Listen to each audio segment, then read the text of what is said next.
ವೀಕ್ಷಕರೇ ನಮಸ್ಕಾರ. ಇಂದಿನ ಕೃಷಿ ವಾರ್ತೆಗೆ ಸ್ವಾಗತ. ನಾನು ವೀರೇಶ್. ಇವತ್ತಿನ ಕೃಷಿ ವಾರ್ತೆಯಲ್ಲಿ ಕರ್ನಾಟಕದ ಸುದ್ದಿಗಳತ್ತ ಒಮ್ಮೆ ಕಣ್ಣು ಹಾಯಿಸೋಣ. ಮೊದಲಿಗೆ ಮುಖ್ಯಾಂಶಗಳು. AI ಆಧಾರಿತ ಕೃಷಿ ಸೇವಾ ಕೇಂದ್ರ ಸ್ಥಾಪನೆ, ರೈತರಿಗೆ ಸಹಾಯವಾಗಬಲ್ಲ ಯೋಜನೆ ಆರಂಭಿಸಲಿರುವ ರಾಜ್ಯ ಸರ್ಕಾರ. ಜಿಲ್ಲೆಯ ರೈತರಿಗೆ ರಸಗೊಬ್ಬರದ ಕೊರತೆ ಉಂಟಾಗದಂತೆ ನೋಡಿಕೊಳ್ಳಿ ಎಂದು ಸೂಚನೆ ನೀಡಿದ ಜಿಲ್ಲಾಧಿಕಾರಿಗಳು. ಮತ್ತೆ ಏರಿದ ಅಡಿಕೆ ಧಾರಣೆ, ಸಂತಸದಲ್ಲಿ ರೈತರು. ಹೆಚ್ಚಿನ ದರಕ್ಕೆ ಯೂರಿಯಾ ರಸಗೊಬ್ಬರ ಮಾರಾಟ, ಮಳಿಗೆಗಳ ಪರವಾನಗಿ ರದ್ದು. ಚರ್ಚೆಯಲ್ಲೇ ಉಳಿದ ಕರ್ನಾಟಕ ಕಾಫಿ ಬ್ರಾಂಡ್ ಯೋಚನೆ, ರೈತರಿಂದಲೂ ಇಲ್ಲ ಒತ್ತಡ. ಜುಲೈ 19ರಿಂದ ಬಾಗಲಕೋಟೆಯಲ್ಲಿ ಸಸ್ಯ ಸಂತೆ, ರೈತರಿಗೆ ಆಹ್ವಾನ. ಇದೀಗ ವಾರ್ತೆಗಳ ವಿವರ.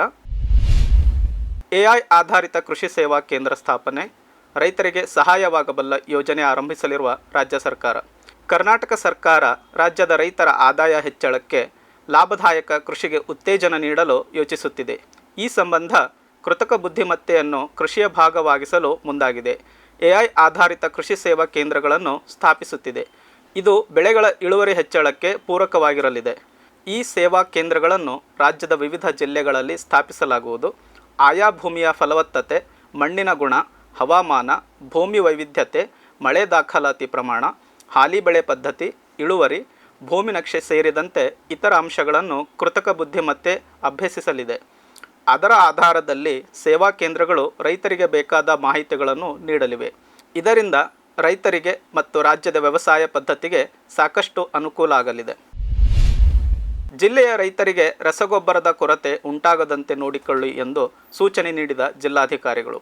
ಬೆಂಗಳೂರು ನಗರ ಜಿಲ್ಲಾಧಿಕಾರಿ ಕಚೇರಿಯಲ್ಲಿ ಪ್ರಧಾನಮಂತ್ರಿಗಳ ಕಿರು ಆಹಾರ ಸಂಸ್ಕರಣಾ ಉದ್ಯಮಿಗಳ ನಿಯಮಬದ್ಧಗೊಳಿಸುವಿಕೆ ಮತ್ತು ಫಸಲ್ ಬಿಮಾ ಯೋಜನೆ ಕುರಿತು ಮಾಹಿತಿ ನೀಡಲು ಜಿಲ್ಲಾ ಮಟ್ಟದ ಉಸ್ತುವಾರಿ ಸಮಿತಿ ಸಭೆಯನ್ನು ಕರೆಯಲಾಗಿತ್ತು.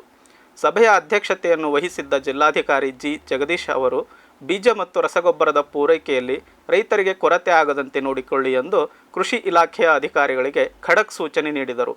ಬಿತ್ತನೆ ಬೀಜ, ರಸಗೊಬ್ಬರ ಹಾಗೂ ಕೀಟನಾಶಕಗಳ ಗುಣಮಟ್ಟವನ್ನು ಕಾಯ್ದುಕೊಳ್ಳಿ, ರಸಗೊಬ್ಬರ ಉತ್ಪಾದಕರ ಜೊತೆಗೆ ಚರ್ಚಿಸಿ ರೈತರಿಗೆ ಉತ್ತಮ ಗುಣಮಟ್ಟದ ಕೃಷಿ ಪರಿಕರಗಳನ್ನು ಒದಗಿಸಲು ಕ್ರಮ ಕೈಗೊಳ್ಳಿ ಎಂದು ಸೂಚನೆ ನೀಡಿದರು. ಕೀಟನಾಶಕಗಳ ಸುರಕ್ಷಿತ ಬಳಕೆ ಬಗ್ಗೆ ರೈತರಿಗೆ ಅರಿವು ಮೂಡಿಸಿ ಎಂದು ಜಿಲ್ಲಾಧಿಕಾರಿಗಳು ತಿಳಿಸಿದ್ದಾರೆ. ಬೇರೆಲ್ಲ ರಾಜ್ಯದಲ್ಲಿ ಈ ಹಂಗಾಮಿನಲ್ಲಿ ರಸಗೊಬ್ಬರದ ಕೊರತೆ ಆಗಿದೆ ಎಂಬ ವರದಿ ಇದೆ. ಆದರೆ ಕರ್ನಾಟಕದಲ್ಲಿ ಇದುವರೆಗೂ ಅಂತಹ ದೂರುಗಳು ಬಂದಿಲ್ಲ. ಇದೇ ರೀತಿ ರೈತರಿಗೆ ಒಳಸುರಿಗಳು ಸರಿಯಾದ ಸಮಯದಲ್ಲಿ ಸಿಗುವಂತೆ ನೋಡಿಕೊಳ್ಳಿ ಎಂದು ಜಿಲ್ಲಾಧಿಕಾರಿಗಳು ತಿಳಿಸಿದರು. ಮತ್ತೆ ಏರಿದ ಅಡಿಕೆ ಧಾರಣೆ, ಸಂತಸದಲ್ಲಿ ರೈತರು. ಅಡಿಕೆ ಮಲೆನಾಡಿಗೆ ಸೀಮಿತವಾಗದೆ ಕರ್ನಾಟಕದಾದ್ಯಂತ ಪಸರಿಸಿದೆ. ತುಮಕೂರು, ದಾವಣಗೆರೆ ಮತ್ತು ಚಿತ್ರದುರ್ಗ ಜಿಲ್ಲೆಗಳಲ್ಲೇ ಸುಮಾರು 5.5 ಲಕ್ಷ ಎಕರೆ ಪ್ರದೇಶದಲ್ಲಿ ಅಡಿಕೆಯನ್ನು ಬೆಳೆಯುತ್ತಾರೆ. ಸದ್ಯಕ್ಕೆ ಅಡಿಕೆಯ ಬೆಲೆ ಕೂಡ ಉತ್ತಮವಾಗಿದ್ದು ರೈತರು ಸಂತಸದಲ್ಲಿದ್ದಾರೆ. 2025ರ ಜನವರಿ ಕೊನೆಯಲ್ಲಿ ಕ್ವಿಂಟಲ್ ಅಡಿಕೆ ದರ 52,000 ರೂಪಾಯಿ ಇತ್ತು. ಫೆಬ್ರವರಿಯಲ್ಲಿ ಮತ್ತೆ 53,000 ರೂಪಾಯಿ ಗಡಿ ದಾಟಿತ್ತು. ಆಗಿನಿಂದಲೂ ಸತತ ಏರಿಕೆಯಾಗುತ್ತಾ ಏಪ್ರಿಲ್ ಅಂತ್ಯದಲ್ಲಿ 60,000 ರೂಪಾಯಿ ಮುಟ್ಟಿತ್ತು. ಆದರೆ ಮೇ ಆರಂಭದಿಂದ ಇಳಿಕೆಯಾಗುತ್ತಲೇ ಬಂದಿದೆ. ಅಡಿಕೆ ಬೆಲೆ ಇನ್ನು ಮುಂದೆ ಕಡಿಮೆ ಆಗಲಿದೆ ಎಂದು ರೈತರು ಚಿಂತಿಸತೊಡಗಿದ್ದರು. ಆದರೆ ಇದೀಗ ಬೆಲೆ ತುಸು ಏರಿಕೆಯಾಗಿದೆ. ನಿನ್ನೆ ಚನ್ನಗಿರಿಯಲ್ಲಿ ಕ್ವಿಂಟಲ್ ಕೆಂಪಡಿಕೆಯ ಗರಿಷ್ಠ ದರ 58,099 ರೂಪಾಯಿಗಳು, ಕನಿಷ್ಠ ಬೆಲೆ 51,789 ರೂಪಾಯಿ ಇತ್ತು. ಸರಾಸರಿ ಬೆಲೆ 56,003 ರೂಪಾಯಿ ಇದ್ದು ಈ ತಿಂಗಳ ಅಂತ್ಯಕ್ಕೆಲ್ಲ ಮತ್ತೊಮ್ಮೆ 60,000 ರೂಪಾಯಿಯ ಗಡಿ ದಾಟಲಿದೆ ಎನ್ನಲಾಗಿದೆ. ಹೆಚ್ಚಿನ ದರಕ್ಕೆ ಯೂರಿಯಾ ರಸಗೊಬ್ಬರ ಮಾರಾಟ, ಮಳಿಗೆಗಳ ಪರವಾನಗಿ ರದ್ದು. ಕೊಪ್ಪಳ ಜಿಲ್ಲೆಗೆ ಬೇಡಿಕೆಯನ್ವಯ ರಸಗೊಬ್ಬರಗಳು ಪೂರೈಕೆಯಾಗುತ್ತಿದೆ. ಕೃಷಿ ಪರಿಕರ ಮಾರಾಟ ಮಳಿಗೆಗಳು ಹಾಗೂ ಪ್ರಾಥಮಿಕ ಕೃಷಿ ಪತ್ತಿನ ಸಹಕಾರ ಸಂಘಗಳ ಮೂಲಕ ರೈತರಿಗೆ ವಿತರಿಸಲಾಗುತ್ತಿದೆ. ರಸಗೊಬ್ಬರಗಳ ವಿತರಣೆಯನ್ನು ಕೃಷಿ ಇಲಾಖೆಯಿಂದ ಉಸ್ತುವಾರಿ ಮಾಡಲಾಗುತ್ತಿದ್ದು ಉಲ್ಲಂಘನೆಗಳು ಕಂಡುಬಂದಲ್ಲಿ ಕ್ರಮ ಕೈಗೊಳ್ಳಲಾಗುತ್ತಿದೆ. ಯೂರಿಯಾ ರಸಗೊಬ್ಬರವನ್ನು ಹೆಚ್ಚಿನ ದರಕ್ಕೆ ಮಾರಾಟ ಮಾಡಿರುವ ಕುರಿತು ದೂರು ಬಂದಿತ್ತು. ಅದರನ್ವಯ ಸಹಾಯಕ ಕೃಷಿ ನಿರ್ದೇಶಕರ ಉಪಸ್ಥಿತಿಯಲ್ಲಿ ಪರಿಶೀಲನೆ ನಡೆಸಲಾಗಿತ್ತು. ಅಧಿಕ ಬೆಲೆಗೆ ಮಾರಾಟ ಮಾಡಿರುವುದು ಸಾಬೀತಾದ ಹಿನ್ನೆಲೆಯಲ್ಲಿ ಕನಕಗಿರಿ ತಾಲೂಕಿನ ಸಜ್ಜಲಶ್ರೀ ಅಗ್ರೋ ಕೇಂದ್ರ ಮತ್ತು ಕೊಪ್ಪಳ ತಾಲೂಕಿನ ಸ್ಪಂದನಾ ಅಗ್ರೋ ಟ್ರೇಡರ್ಸ್ ಇವರ ರಸಗೊಬ್ಬರ ಮಾರಾಟ ಪರವಾನಗಿಯನ್ನು ಅಮಾನತುಗೊಳಿಸಲಾಗಿದೆ. ರೈತರು ರಸಗೊಬ್ಬರ ಖರೀದಿಸುವ ಸಮಯದಲ್ಲಿ ಮಾರಾಟಗಾರರು ಖರೀದಿ ಬಿಲ್ಗಳನ್ನು ನೀಡದೇ ಇದ್ದಲ್ಲಿ, ಕೃಷಿ ಪರಿಕರಗಳನ್ನು ಹೆಚ್ಚಿನ ದರದಲ್ಲಿ ಮಾರಾಟ ಮಾಡುವುದು ಕಂಡುಬಂದಲ್ಲಿ ಅಥವಾ ಕಳಪೆ ಗುಣಮಟ್ಟದ ರಸಗೊಬ್ಬರ ಮಾರುತ್ತಿದ್ದರೆ ಕೃಷಿ ಅಧಿಕಾರಿ ಅಥವಾ ಸಹಾಯಕ ಕೃಷಿ ನಿರ್ದೇಶಕರಿಗೆ ದೂರು ನೀಡಬೇಕು ಎಂದು ಜಂಟಿ ಕೃಷಿ ನಿರ್ದೇಶಕರು ತಿಳಿಸಿದ್ದಾರೆ. ಇದೀಗ ಒಂದು ವಾಣಿಜ್ಯ ವಿರಾಮ. ಸಮೃದ್ಧ ಸಾವಯವ ಗೊಬ್ಬರ, ಎಂಎಸ್ಜಿಪಿ ಮತ್ತು ಕೆಸಿಡಿಸಿ ಉತ್ಪಾದನೆ, ಫಾರ್ಮ್ ಟಿವಿಯಿಂದ ಸರಬರಾಜು, ಅತಿ ಕಡಿಮೆ ಬೆಲೆಗೆ ಅತ್ಯುತ್ತಮ ಗೊಬ್ಬರ, ಇಲ್ಲ ಭಾರಲೋಹ, ಕೃಷಿ ವಿಶ್ವವಿದ್ಯಾಲಯದಿಂದ ಪರೀಕ್ಷಿತ ಸಾವಯವ ಇಂಗಾಲ, ಎನ್ಪಿಕೆ, ಪಿಎಚ್, ಇಸಿ ಎಲ್ಲ ನಿಗದಿತ ಮಿತಿಯಲ್ಲಿ. ಅಡಿಕೆ, ತೆಂಗು, ಬಾಳೆ, ಕಾಫಿ, ದಾಳಿಂಬೆ, ದ್ರಾಕ್ಷಿ, ಕಬ್ಬು, ಭತ್ತ, ಜೋಳ, ಹತ್ತಿ ಹೀಗೆ ಎಲ್ಲಾ ಬೆಳೆಗಳಿಗೂ ಪ್ರಶಸ್ತ. ಜೀವಂತ ಮಣ್ಣು, ಸಮೃದ್ಧ ಬೆಳೆ, ಅತ್ಯಧಿಕ ಲಾಭಕ್ಕೆ ಬಳಸಿ ಸಿಟಿ ಕಾಂಪೋಸ್ಟ್. ವಿರಾಮದ ನಂತರ ಕೃಷಿ ವಾರ್ತೆಗೆ ಮತ್ತೊಮ್ಮೆ ಸ್ವಾಗತ. ಚರ್ಚೆಯಲ್ಲೇ ಉಳಿದ ಕರ್ನಾಟಕದ ಕಾಫಿ ಬ್ರಾಂಡ್ ಯೋಚನೆ, ರೈತರಿಂದಲೂ ಇಲ್ಲ ಒತ್ತಡ. ರಾಜ್ಯ ಸರ್ಕಾರ ಮೊದಲ ಬಾರಿಗೆ 2023 ಮತ್ತು 24ನೇ ಸಾಲಿನ ಬಜೆಟ್ನಲ್ಲಿ ಕಾಫಿ ಬ್ರ್ಯಾಂಡಿಂಗ್ ವಿಷಯ ಪ್ರಸ್ತಾಪಿಸಿತ್ತು. ವಿಶಿಷ್ಟವಾದ ರುಚಿ ಮತ್ತು ಕಂಪನ್ನು ಹೊಂದಿರುವ ಚಿಕ್ಕಮಗಳೂರು, ಕೊಡಗು ಮತ್ತು ಬಾಬಾ ಬುಡನ್ಗಿರಿಯ ಅರೇಬಿಕಾ ಕಾಫಿಗೆ ಭೌಗೋಳಿಕ ಸೂಚ್ಯಂಕ ಸಿಕ್ಕಿದೆ. ಪಶ್ಚಿಮ ಘಟ್ಟ ಪ್ರದೇಶದಲ್ಲಿ ಬೆಳೆಯುವ ಕಾಫಿಗೆ ತನ್ನದೇ ಆದ ಸ್ವಾದವಿದೆ. ಕರ್ನಾಟಕದ ಕಾಫಿಗೆ ಯುರೋಪಿಯನ್ ದೇಶಗಳಲ್ಲಿ ಭಾರೀ ಬೇಡಿಕೆ ಇದೆ. ಇದರ ಜೊತೆಗೆ ರಾಜ್ಯದ ಕಾಫಿಯನ್ನು ಇನ್ನಷ್ಟು ಜನಪ್ರಿಯಗೊಳಿಸಲು ಮತ್ತು ಕಾಫಿಯ ಎಕೋ ಟೂರಿಸಂ ಉತ್ತೇಜಿಸಲು ಕರ್ನಾಟಕದ ಕಾಫಿಗೆ ಬ್ರ್ಯಾಂಡಿಂಗ್ ಮಾಡಲಾಗುವುದು ಎಂದು ಹೇಳಿತ್ತು. ಆದರೆ ಈ ವಿಷಯ ಇನ್ನೂ ಚರ್ಚೆಯ ಹಂತದಲ್ಲೇ ಇದೆ.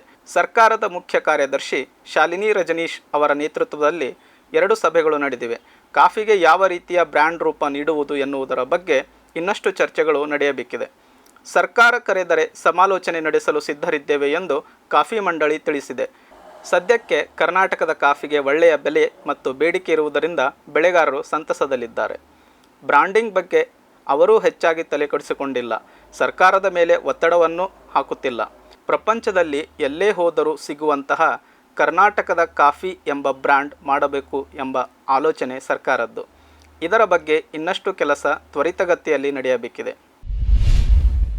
ಹೆಸರು ಬೆಳೆಗೆ ಬಾಧಿಸುತ್ತಿದೆ ಹಳದಿ ನಂಜಾಣು ರೋಗ. ಹೈರಾಣಾದ ಯಾದಗಿರಿಯ ರೈತರು. ಯಾದಗಿರಿಯಲ್ಲಿ ಹೆಸರು ಬೆಳೆಗೆ ಹಳದಿ ನಂಜಾಣು ರೋಗದ ಬಾಧೆ ಕಾಣಿಸಿಕೊಂಡಿದ್ದು ರೈತರಿಗೆ ಚಿಂತೆಯನ್ನುಂಟು ಮಾಡಿದೆ. ಇದರ ತಡೆಗೆ ಕೃಷಿ ಇಲಾಖೆ ಸೂಚಿಸಿದ ನಿರ್ವಹಣಾ ಕ್ರಮ ಪಾಲಿಸಬೇಕು ಎಂದು ಸಹಾಯಕ ಕೃಷಿ ನಿರ್ದೇಶಕ ಸುರೇಶ್ ಬಿ ತಿಳಿಸಿದ್ದಾರೆ. ಈ ಹಂಗಾಮಿನಲ್ಲಿ ಜಿಲ್ಲೆಯಲ್ಲಿ 24,975 ಎಕರೆ ಪ್ರದೇಶದಲ್ಲಿ ಹೆಸರು ಬೆಳೆಯನ್ನು ಬಿತ್ತಲಾಗಿದೆ. ಅಲ್ಲಲ್ಲಿ ಹಳದಿ ನಂಜಾಣು ರೋಗದ ಬಾಧೆ ಕಂಡುಬರುತ್ತಿದೆ. ರೋಗಗ್ರಸ್ತ ಗಿಡಗಳನ್ನು ಕಿತ್ತು ಎಸೆಯಬೇಕು. ನಂಜಾಣು ರೋಗವು ಬಿಳಿ ನೊಣ ಎಂಬ ಕೀಟದಿಂದ ಹರಡುವುದರಿಂದ ಕೀಟ ನಿರ್ವಹಣಾ ಕ್ರಮ ಕೈಗೊಳ್ಳಬೇಕು. ಪ್ರತಿ ಲೀಟರ್ ನೀರಿಗೆ 2 ml ಬೇವಿನ ಎಣ್ಣೆ ಅಥವಾ 5 ml ಇಮಿಡಾಕ್ಲೋಪ್ರಿಡ್ ಅಥವಾ ಅರ್ಧ ಗ್ರಾಂ ಫಿಮಿಥ್ರೋಜಿನ್ ಬೆರೆಸಿ ಸಿಂಪಡಿಸಬೇಕು. ಹೆಚ್ಚಿನ ಮಾಹಿತಿಗೆ ರೈತ ಸಂಪರ್ಕ ಕೇಂದ್ರಗಳನ್ನು ಸಂಪರ್ಕಿಸುವಂತೆ ಕೋರಿದ್ದಾರೆ. ಜುಲೈ 19ರಿಂದ ಬಾಗಲಕೋಟೆಯಲ್ಲಿ ಸಸ್ಯ ಸಂತೆ, ರೈತರಿಗೆ ಆಹ್ವಾನ. ತೋಟಗಾರಿಕೆ ವಿಜ್ಞಾನಗಳ ವಿಶ್ವವಿದ್ಯಾಲಯ ಬಾಗಲಕೋಟೆಯವರು ಜುಲೈ 19ರಿಂದ 3 ದಿನಗಳ ಸಸ್ಯ ಸಂತೆಯನ್ನು ಆಯೋಜಿಸಲಿದ್ದಾರೆ. ವಿವಿಧ ಹಣ್ಣಿನ ಕಸಿಗಿಡಗಳ ಪ್ರದರ್ಶನ, ಮಾರಾಟ ಇರಲಿದೆ. ಜೊತೆಗೆ ಎರೆಹುಳು ಗೊಬ್ಬರ ಮತ್ತು ಹೂಕುಂಡದ ಮಣ್ಣು ಮಿಶ್ರಣ, ಜೈವಿಕ ಪೀಡೆನಾಶಕಗಳು ಹಾಗೂ ಗೊಬ್ಬರಗಳು, ಪ್ಲಾಂಟೇಷನ್ ಔಷಧೀಯ ಮತ್ತು ಸುಗಂಧಿ ಬೆಳೆಗಳ ಸಸಿಗಳು, ಗಾರ್ಡನ್ನಲ್ಲಿ ಉಪಯೋಗಿಸುವ ಸಲಕರಣೆಗಳು, ತೋಟಗಾರಿಕೆಗೆ ಸಂಬಂಧಿಸಿದ ವಿವಿಧ ತಾಂತ್ರಿಕ ಪ್ರಕಟಣೆಗಳು, ಸಾವಯವ ಪರಿಕರಗಳನ್ನು ಕೂಡ ಪ್ರದರ್ಶನದಲ್ಲಿಡಲಾಗುತ್ತದೆ. ರೈತರು ಕಡಿಮೆ ಬೆಲೆಗೆ ಅವನ್ನು ಖರೀದಿಸಬಹುದು ಕೂಡ. ಸ್ಥಳ: ಮುಖ್ಯ ಆವರಣ, ತೋಟಗಾರಿಕೆ ವಿಜ್ಞಾನಗಳ ವಿಶ್ವವಿದ್ಯಾಲಯ, ಉದ್ಯಾನಗಿರಿ, ಬಾಗಲಕೋಟೆ.